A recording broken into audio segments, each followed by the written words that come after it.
शोभा दिल्ली में रहती थी।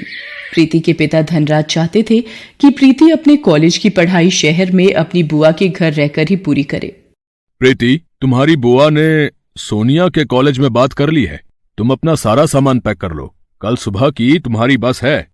प्रीति, शोभा दीदी बहुत अच्छे स्वभाव की हैं, वो तुम्हारा पूरा ध्यान रखेंगी।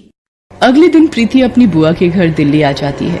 सोनिया शोभा से कहती है, मम्मी आपको मेरा ही कॉलेज मिला था इस गांव की गवार के एडमिशन के लिए। सोनिया धीरे बोलो, प्रीति बाहर ही है और वो तुम्हारे मामा जी की बेटी है। भूलो मत, तुम्हारी माँ भी एक गांव से ही शादी करके शहर आई थी। मम्मी आप जो भी बोलो, पर मुझे इस गांव वाली से दूर ही रखना, वरना मेरा स्टेटस भी खराब हो जाएगा। पता नहीं, लग रहा है इसके आने से घर में गोबर जैसी बदबू आ रही है। मैं जरा नहा कर आती हूँ। प्रीति सोनिया के कमरे से आती आवाजों को सुन तो रही थी, पर अपनी बुआ के निर्मल स्वभाव के कारण वो उस वक्त चुप रही। अगले दिन प्रीति कॉलेज जाने के लिए तैयार होती है। तुम ये देसी सलवार कमीज में कॉलेज जाओगी? पर गांव में तो मैं यही सलवार सूट ही पहनती हूँ और मैं यही लेकर आई हूँ। नहीं नहीं प्रीति, ये अच्छा है जो भी तुमने पहना है। सोनिया को तो फिजूल में मजाक करने की आदत है। वैसे मैंने ड्राइवर को बोल दिया है, तुम सोनिया के साथ ही कॉलेज चली जाओ। सोनिया, प्रीति का कॉलेज में पहला दिन है, इसका ख्याल रखना। सोनिया मुंह बनाती हुई गाड़ी में जाकर बैठ जाती है। प्रीति भी उसके साथ चुपचाप गाड़ी में बैठ जाती है। पूरे रास्ते प्रीति सोनिया से बात करने की कोशिश कर रही थी, पर सोनिया बार बार अपने मेकअप में और अपनी सेल्फी लेने में ही व्यस्त रही। सोनिया कॉलेज आने से थोड़ी देर पहले ही ड्राइवर को गाड़ी रोकने के लिए कहती है, ड्राइवर गाड़ी रोको, प्रीति गाड़ी से नीचे उतरो। पर सोनिया मैडम, आपका कॉलेज तो अभी थोड़ा आगे है। ड्राइवर, तुमसे जितना कहा जा रहा है उतना सुना करो। और प्रीति, तुम यहाँ से कॉलेज अकेले जाओगी पैदल। मैं नहीं चाहती कि मेरी फ्रेंड्स तुम जैसी गांव की गवार को मेरे साथ गाड़ी से उतरते हुए देखें। सोनिया प्रीति को गाड़ी से उतार देती है और गाड़ी आगे चली जाती है। प्रीति अकेली सड़क पर पैदल ही कॉलेज तक पहुंचती है। वो सोनिया के पास जाती है। सोनिया, सोनिया सुनो तो। सोनिया, वो सलवार कमीज वाली लड़की तुम्हें आवाज दे रही है। पायल, तू कैंटीन में मेरा वेट कर, मैं थोड़ी देर में आती हूँ। क्या बात है प्रीति, मैंने तुमसे कहा था मेरे से कॉलेज में दूर रहना, पर तुम सबके सामने इतनी तेज आवाज लगाकर क्यों बुला रही हो? सोनिया, मैं यहाँ पर किसी को भी नहीं जानती हूँ, इसीलिए तुम्हें बुला रही थी। क्या तुम मुझे सबसे मिलवा सकती हो? आज इसका सबसे मिलने का किस्सा ही खत्म कर देती हूँ। चला कैंटीन में, सबसे तेरी पहचान करवाती हूँ। सोनिया प्रीति को कॉलेज की कैंटीन में ले जाती है। फ्रेंड्स, इससे मिलिए, ये है गांव से आई हुई एक बहुत ही सुशील लड़की प्रीति। ये आप सबके साथ पहचान करने आई है। अच्छा, आओ प्रीति, हमारे साथ बैठो। प्रीति जैसे ही कुर्सी पर बैठने लगती है, सोनिया कुर्सी खींच लेती है। प्रीति जमीन पर गिर जाती है। ओह सॉरी प्रीति, मुझे लगा तुम दूसरी कुर्सी पर बैठने वाली हो। कोई बात नहीं प्रीति, तुम इस कुर्सी पर बैठ जाओ। बेचारी प्रीति को अपमानित करते सोनिया को जरा भी लज्जा नहीं आ रही थी। कॉलेज के सभी लड़के लड़कियां प्रीति पर हंसने लगते हैं। सोनिया प्रीति को रोजाना ही परेशान करती रहती थी। कॉलेज में ही सोनिया का एक दोस्त था मोहित, वो भी बहुत ही बिगड़ा हुआ लड़का था। एक दिन, सोनिया, आज शाम की पार्टी में क्लब आ रही हो ना? देखो कोई बहाना नहीं चलेगा, आज मेरा जन्मदिन है और तुम बिल्कुल मना नहीं कर सकती हो। हाँ मोहित, तुम मेरे बेस्ट फ्रेंड हो, मैं तुम्हारे जन्मदिन की पार्टी में जरूर आऊंगी। सोनिया मोहित की बर्थडे पार्टी में जाने के लिए तैयार होने लगती है। सोनिया, प्रीति को भी अपने साथ लेती जाओ। जब से वो शहर आई है एक बार भी कहीं घूमने नहीं गई और मैं तुम्हारा नो नहीं सुनूंगी। ओके मम्मी, पर इसे बोल देना अपने सलवार सूट में ना जाए, कोई जीन्स और कुर्ती पहन ले। प्रीति भी सोनिया के साथ क्लब की पार्टी में चली जाती है। सोनिया प्रीति को एक टेबल पर बिठाकर मोहित और उसके दोस्तों के बीच चली जाती है। Hello Sonia, thank you so much, तुम मेरी पार्टी में आ गई, मानो 4 चांद लग गए। आओ डीजे पे डांस करते हैं। सोनिया मोहित और उसके दोस्तों के साथ डीजे पर डांस में व्यस्त हो जाती है। प्रीति पानी लेने के लिए काउंटर पर जाती है। तभी, कितनी गोलियां डाली हैं ड्रिंक में? बेफिक्र रहो, इतनी गोलियां डाल दी हैं कि सोनिया को सुबह तक होश नहीं आएगा। ये लोग सोनिया के बारे में क्या बात कर रहे हैं? उसे क्या पिलाने वाले हैं? मुझे सोनिया को बताना ही होगा, ये जरूर सोनिया के साथ कुछ गलत करने वाले हैं। मोहित सोनिया के लिए ड्रिंक लेकर जाता है। प्रीति सोनिया से कहती है, सोनिया, इन्होंने इस पानी में कुछ मिलाया है, तुम इसे मत पीना। ये क्या बकवास कर रही हो? सोनिया, ये लड़की कौन है? कॉलेज में भी ये मेरे साथ चिपकने की कोशिश कर रही थी, मैंने इसे भाव नहीं दिया तो अब ये तुम्हें मेरे खिलाफ भड़का रही है। बिल्कुल गांव की गवार लड़की है ये। तुम इसे मेरे बर्थडे की पार्टी में ले आई हो और ये सारा मजा किरकिरा कर रही है। मेरे से बहुत बड़ी गलती हो गई जो मैं तुम्हें अपने साथ इस पार्टी में ले आई। अभी के अभी ऑटो करो और यहाँ से रफा दफा हो जाओ। इस पार्टी में मुझे तुम्हारी शक्ल ना दिख जाए। गार्ड, इस लड़की को गेट से बाहर कर दो। प्रीति को ना चाहते हुए भी क्लब से बाहर जाना पड़ता है, पर उसे सोनिया की चिंता हो रही थी और वो सोनिया के पास वापस जाने का तरीका ढूंढ रही थी। उधर मोहित सोनिया को नशे की गोलियां मिलाकर वो ड्रिंक पिला देता है। मोहित, मुझे चक्कर आ रहे हैं, सिर घूम रहा है। अब एक काम करते हैं ना, हम ऊपर रूम में चलते हैं। मोहित सोनिया को होटल के कमरे में ले जाता है और सोनिया के नशे में होने का फायदा उठाने लगता है। मोहित छोड़ो मुझे, ये क्या कर रहे हो? बचाओ बचाओ। क्यों? कॉलेज में तो बड़ा स्टाइल मारती रहती हो, अब शर्माने का नाटक क्यों? मैं ही तो हूँ तुम्हारा बेस्ट फ्रेंड, मुझसे क्या शर्माना। तभी दरवाजा पीटने की आवाज आने लगती है। सोनिया किसी तरह दरवाजा खोलने में कामयाब हो जाती है। प्रीति तू? मैंने तो। सोनिया बेहोशी की हालत में थी। इतनी देर में शोभा भी होटल पहुंच जाती है। प्रीति ने शोभा को फोन कर दिया था और सारी बात बता दी थी। शोभा ने मैनेजर से फोन पर बात की और प्रीति को अंदर आने की इजाजत मिली। सर, इसी लड़के ने सोनिया को नशे वाला पानी पिलाया था। गार्ड, पकड़ लो इस लड़के को, हमारे होटल का नाम खराब करता है। तुझे तो मैं पुलिस के हवाले करूंगा। इंस्पेक्टर साहब, इस लड़के को यहां से ले जाइए। बड़े घर के बिगड़े साहबजादे हैं ये, जेल की हवा भी खानी जरूरी है। शोभा प्रीति के साथ सोनिया को घर ले आती है। अगली सुबह। प्रीति, मुझे माफ कर दो, मैंने हमेशा तुम्हारा अपमान किया। तुम गांव से आई हो ये कहकर हमेशा तुम्हारा मजाक बनाए, पर कल तुमने मेरी इज्जत बचाकर मेरे ऊपर बहुत बड़ा एहसान किया है। मुझे अपनी गलती का एहसास है।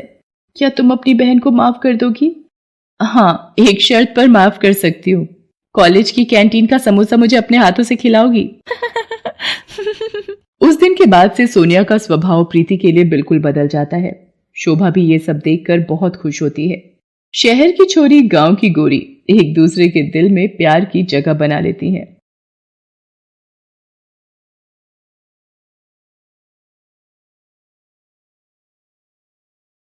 सरला अलीगढ़ शहर में रहती थी। सरला के पति की बर्तनों की फैक्ट्री थी। सरला के दोनों बेटे मानव और मोहित अपने पिता के साथ ही फैक्ट्री संभालते थे। सरला के दोनों बेटों की शादी हो चुकी होती है। सरला की बड़ी बहू रीमा एक अमीर घर से आई हुई थी। रीमा शादी के बाद बहुत सारा दहेज भी साथ लेकर आई थी, इसलिए वो और ज्यादा अपनी अमीरी पर इतराती थी। सरला की छोटी बहू दीपा बहुत ही गरीब घर से आई थी। मोहित की शादी उसके पिता शशि नारायण की मर्जी से हुई थी, क्योंकि शशि नारायण ने अपने मित्र यानी कि दीपा के पिता को मरते वक्त वचन दिया था। दीपा बहुत ही संस्कारी बहू थी, पर वो अपनी सास सरला की जितनी मर्जी सेवा कर ले, सरला फिर भी रीमा के ही गुण गाती रहती थी। दीपा को सरला हर वक्त ताने देती थी। शशि नारायण सरला के स्वभाव को जानता था। सरला का अमीर और गरीब बहू में फर्क करना लगातार बढ़ रहा था। इसी वजह से रीमा भी दीपा को हर किसी के सामने बेइज्जत करती रहती थी। सरला का जन्मदिन आने वाला था। सरला के जन्मदिन पर रीमा और दीपा दोनों के परिवार वाले आते हैं। रीमा के माता पिता और भाई सरला के लिए ढेर सारे महंगे उपहार लाते हैं। रीमा का भाई सरला को उपहार में महंगा फोन देता है, जिसे देखकर सरला खुशी से फूली नहीं समाती। तभी दीपा की माँ और भाई सरला को बेडशीट, साड़ी और फलवा मिठाई उपहार में देते हैं, जिसे लेकर सरला मुंह सिकोड़ने लगती है और एक तरफ रख देती है। दीपा शर्मिंदगी महसूस करती है। तभी शशि नारायण वहाँ आता है। अरे दीपा बहू, अपनी माताजी और भाई को कुछ खिलाओ पिलाओ, दूर से सफर करके आए हैं। सरला के व्यवहार को सभी जानते थे कि वो रीमा के मायके वालों को ज्यादा पूछती थी। एक दिन अचानक शशि नारायण की तबीयत बिगड़ जाती है और हार्ट अटैक से शशि नारायण का देहांत हो जाता है। अब रीमा हर वक्त सरला को दीपा के लिए भड़काने लगी। वो अपने पति मानव से बोली, मानव, पिताजी मरते वक्त ये घर माँ जी के नाम कर गए हैं और फैक्ट्री का आधा आधा हिस्सा आपके और मोहित के नाम।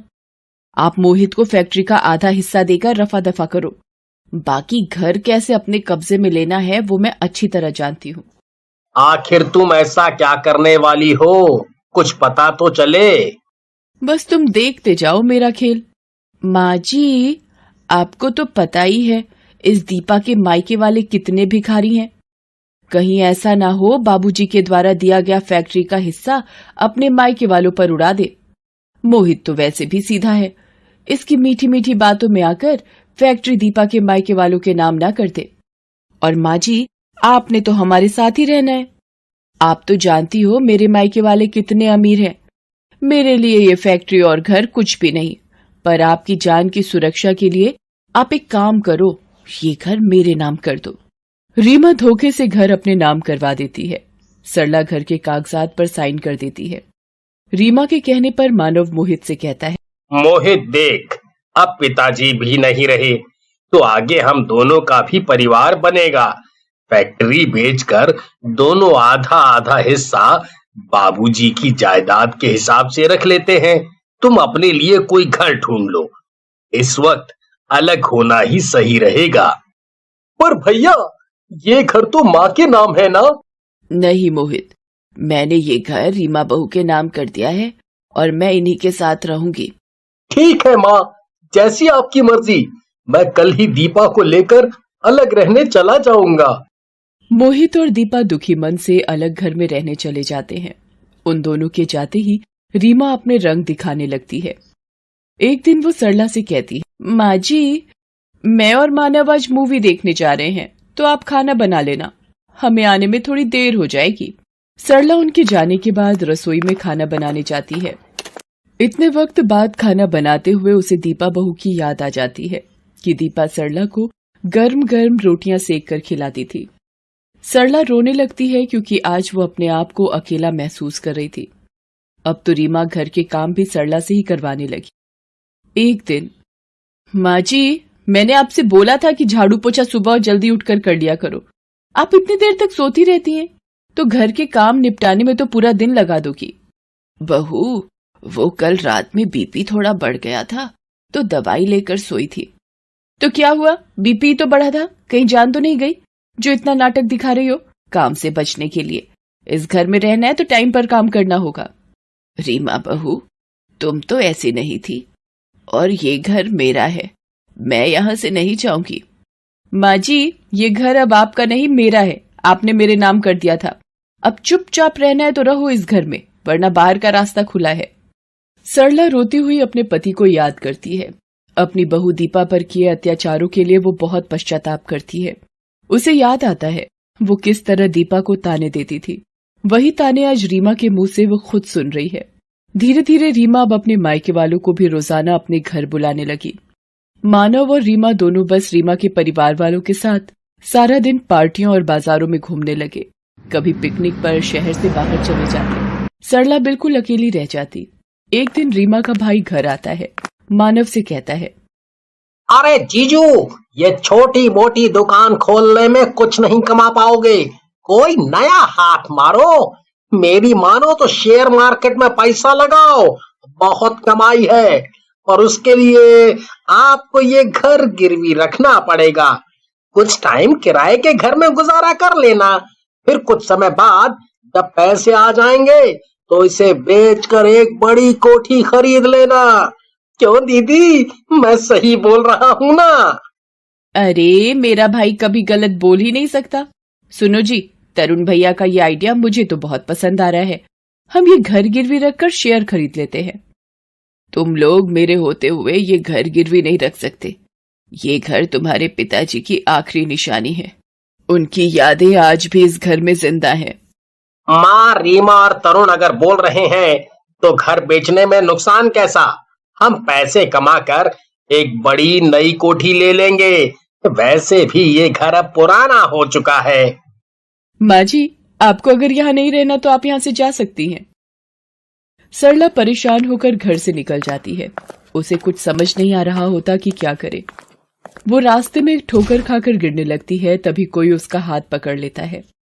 सरला मुंह उठाकर देखती है। मोहित, मेरा बच्चा, तू कहाँ था मेरे बेटे? मुझे अपने साथ ले चल। रो मत माँ, चलो घर चलो, घर चलकर सारी बात करते हैं। सरला मोहित के साथ घर पहुंचती है।